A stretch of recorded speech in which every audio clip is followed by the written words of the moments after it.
Salut les amis, bienvenue dans cette dernière partie concernant l'ARS CNC 32. Alors ça y est, après de nombreuses galères, la CNC est enfin fonctionnelle. On va pouvoir procéder à des essais. Donc ici on va procéder à des découpes plutôt classiques, mais on va surtout vérifier un peu la précision des découpes. On va faire différentes formes dans différents matériaux. Bref, avant ça, je voudrais quand même revenir sur un ou deux points. Donc on commence tout de suite, c'est parti.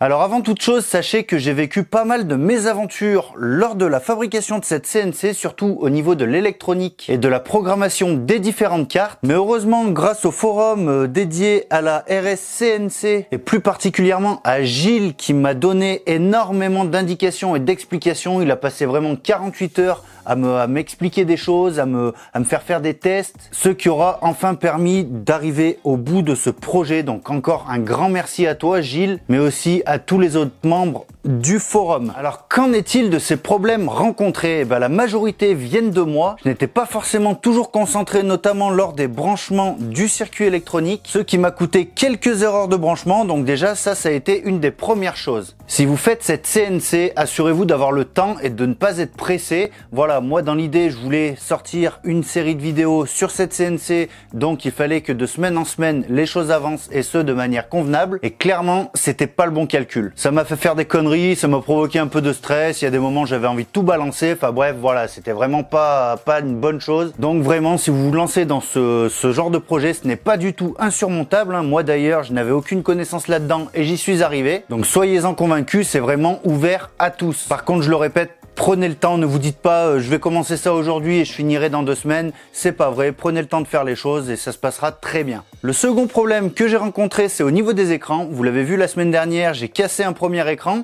Après derrière, pour assurer le coup, j'en ai commandé 2. Donc ces écrans, je les ai reçus, j'ai monté le premier et j'avais toujours les mêmes soucis. Le tactile ne réagissait pas. Là cette fois-ci, il s'agissait bien d'un écran tactile, mais il voulait rien savoir. La calibration était impossible d'interagir avec les boutons. Enfin bref, ça marchait pas quoi. De là, je me suis décidé d'essayer quand même avec le second écran et là tout fonctionnait très bien. La machine était enfin opérationnelle. Du coup, je me suis dit tiens, je vais mettre le petit cache imprimé en 3D pour protéger tout ça. Cache qui était un petit peu juste au niveau des dimensions. Donc là, le problème vient simplement de ma manière d'imprimer, je pense. Quoi qu'il en soit, quand j'ai voulu insérer ce cache, ça m'a pété l'écran qui fonctionnait. Donc voilà, j'ai passé une très belle semaine, je vous laisse imaginer. Bref.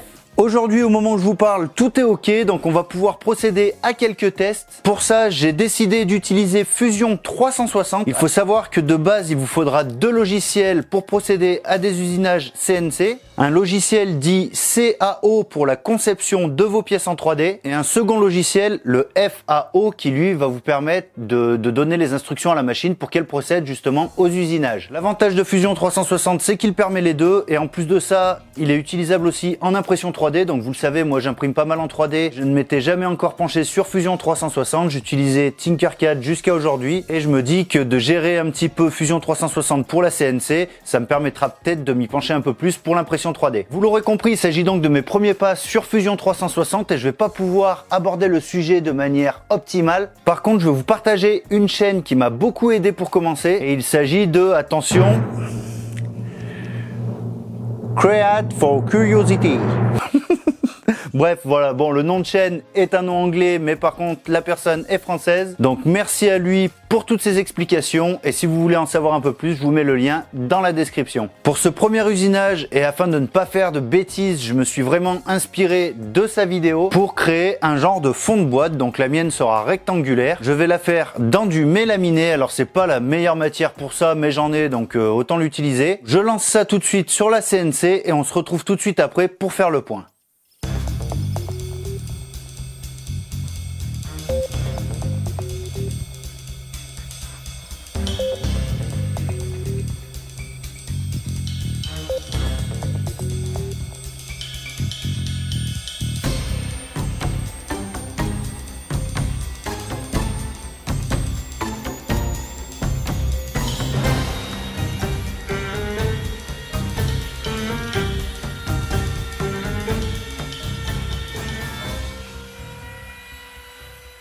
Bon, et bien voilà la première petite boîte sur cette CNC. Franchement, je suis assez content du résultat. Alors bien sûr, on est sur du mélaminé, hein.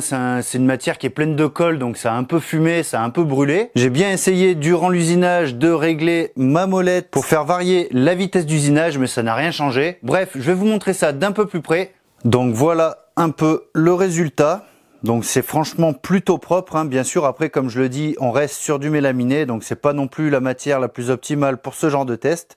On a quelques petites traces de fraise, des petites stries du passage de la fraise, mais vraiment rien de violent, ça se sent quasiment pas au toucher. Là où par contre j'ai un souci, c'est que la fraise, en venant faire le côté extérieur pour récupérer donc la découpe sur le contour, elle est venue frotter un petit peu ici. Donc à mon avis, j'ai un petit souci de réglage entre les deux applications. Mais pour l'heure, rien de dramatique, donc on va laisser comme ça et on va essayer d'écrire en utilisant cette fois-ci une fraise à chanfreiner. Donc là, je vais essayer de vous montrer un petit peu sur l'ordinateur comment on procède pour faire de l'écriture. Donc on va aller sur Fusion 360, c'est parti.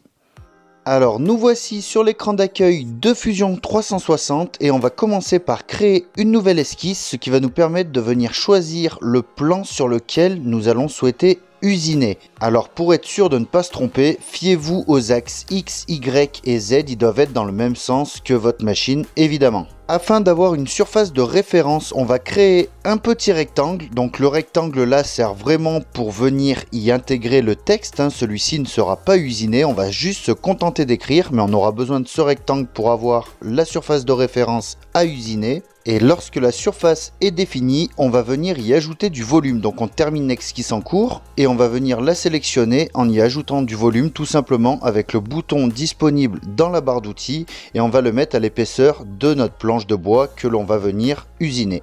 À partir de là, on va pouvoir commencer à écrire. Donc pour ça, on va créer une nouvelle esquisse et on va venir sélectionner la surface sur laquelle on va écrire. Donc forcément ici, c'est le rectangle que l'on a fait juste avant.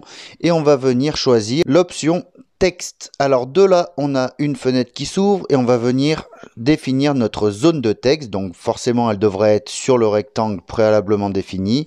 Et là, je vais mettre test Frux Atelier. Donc là voilà, on est vraiment dans une phase de test, hein, donc vous l'aurez compris.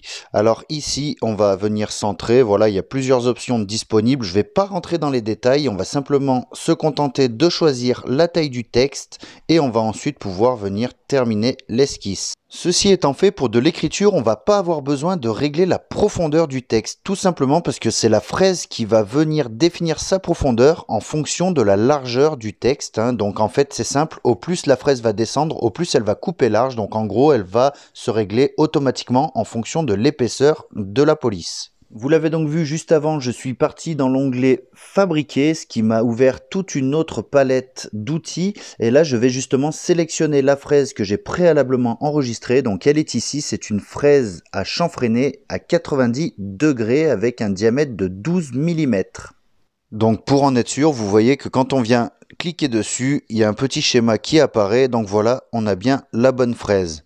Du coup, à partir de là, on va pouvoir créer nos chemins de fraises, hein, avec la machine. Et pour ça, on va commencer par créer une nouvelle configuration. Donc ça va nous permettre déjà de sélectionner notre point 0 de la machine. Et dans notre configuration, on n'aura pas besoin de décalage de 1 mm. Donc on met tout à 0 et on met OK.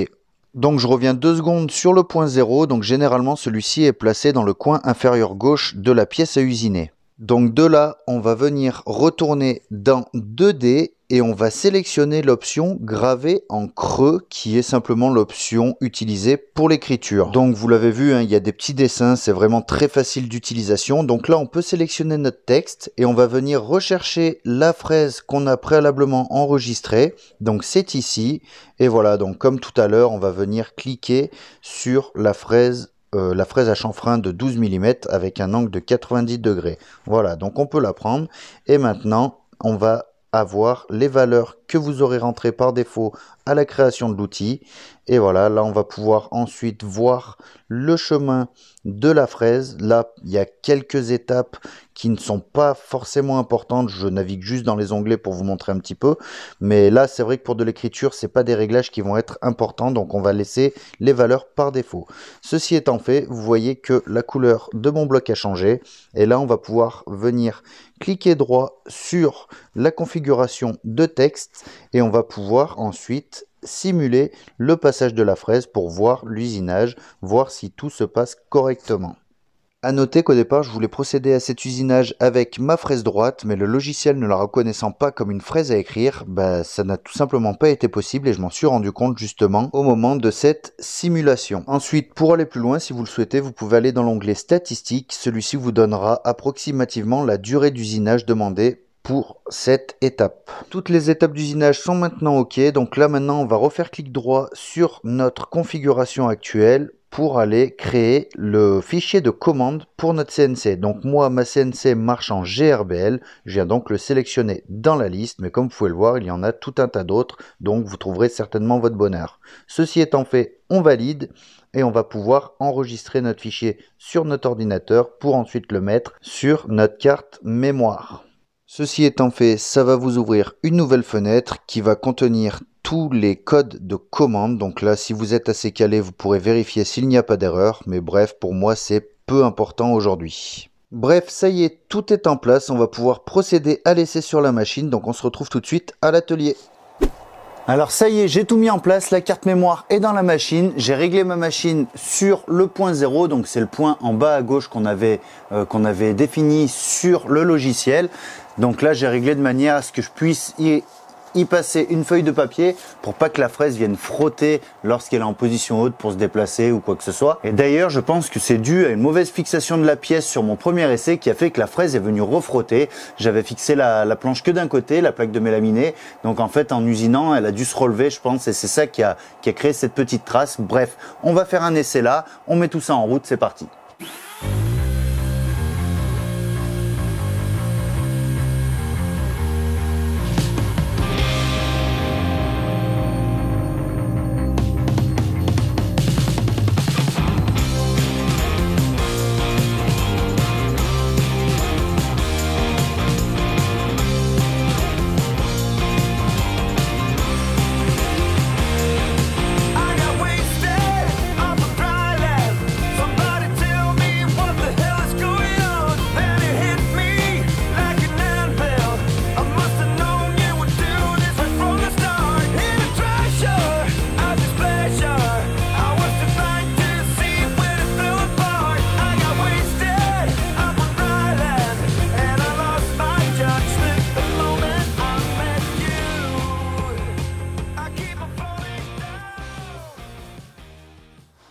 Bon, alors du coup, vous l'avez vu, j'ai fait un test de gravure, c'est franchement nickel, franchement là je suis super content.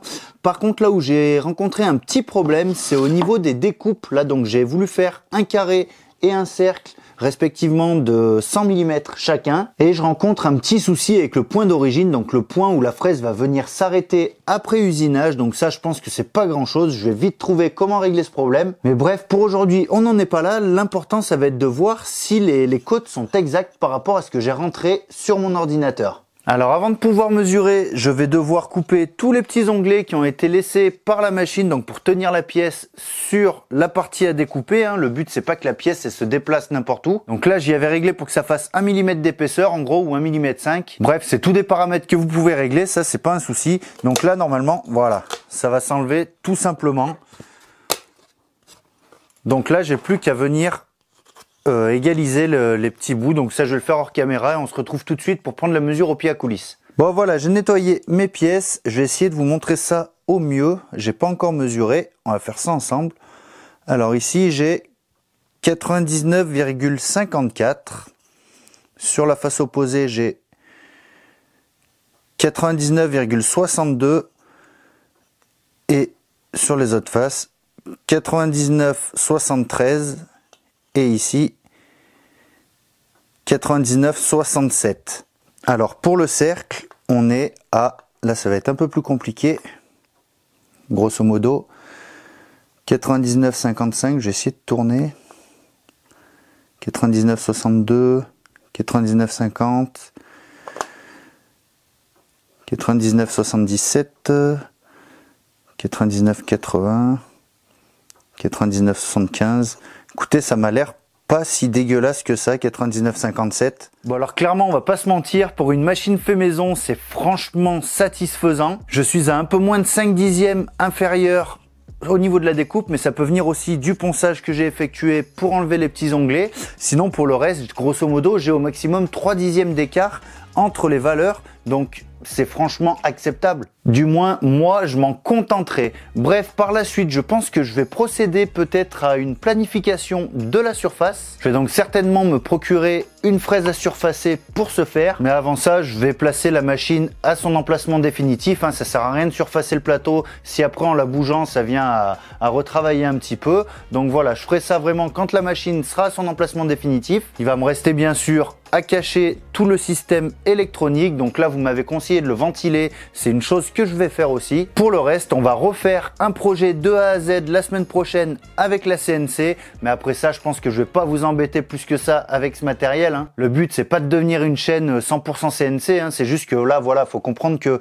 c'est un outil que je viens d'acquérir. Et forcément, je vais devoir procéder à quelques essais pour me faire la main, pour ensuite pouvoir inclure cette technique dans mes créations. Avant de vous quitter, je tenais encore une fois à vous remercier. Donc d'une part, les personnes qui m'ont épaulé pour ce projet, que ce soit sur Instagram ou sur le site Maker.fr ou encore en commentaire sur les vidéos précédentes. Et pour tous les autres, un grand merci à vous aussi. Voilà, la série sur la CNC a très bien marché. Vous avez été vraiment accueillants. J'ai l'impression que ça vous a plu autant qu'à moi. Et ça, c'est vraiment la plus belle des choses. C'est vraiment pour ça qu'on fait ça sur YouTube. On prend énormément de temps à partager ce qui nous plaît. Et quand vous êtes réceptif, c'est du gagnant-gagnant. Et ça, c'est génial. Dernière petite chose, on a récemment passé le cap des 30 000 abonnés sur la chaîne, donc un grand merci à vous tous. J'étais loin de penser ça lorsque j'ai ouvert la chaîne. On va continuer à développer ça tous ensemble. En plus de ça, vous jouez franchement le jeu au niveau des commentaires et des pouces en l'air, donc vraiment un grand merci à vous. C'est vrai qu'on le dit à chaque fois, mais c'est important pour le référencement, puisque c'est vrai que quand on fait des choses comme ça et qu'on y met vraiment du cœur, on a envie que ce soit vu par le plus de monde possible.